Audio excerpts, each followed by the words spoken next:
Take our lead, let's help you make your mark. Our goal is your satisfaction. Let us show you the way. Preheat your oven to 350 degrees. Spread your wings on a baking sheet in a single layer. Put the wings in the oven and reheat for 10 to 20 minutes, or until a meat thermometer stuck in the meatiest wing reads 165 degrees. Note: cook time varies based on the amount of wings and the temperature.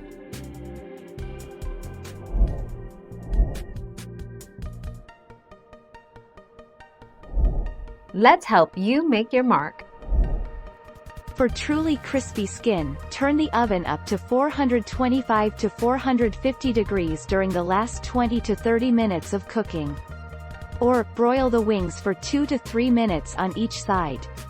If you're basting for Mark Bittman or the wings are baking in some of their own juices in a tray, you may cook them for longer without risk of them drying out.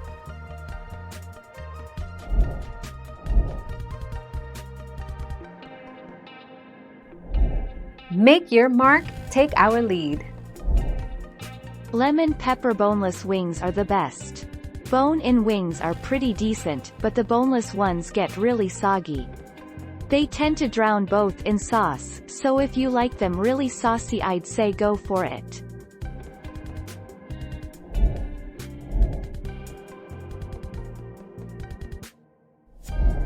Let's help you make your mark.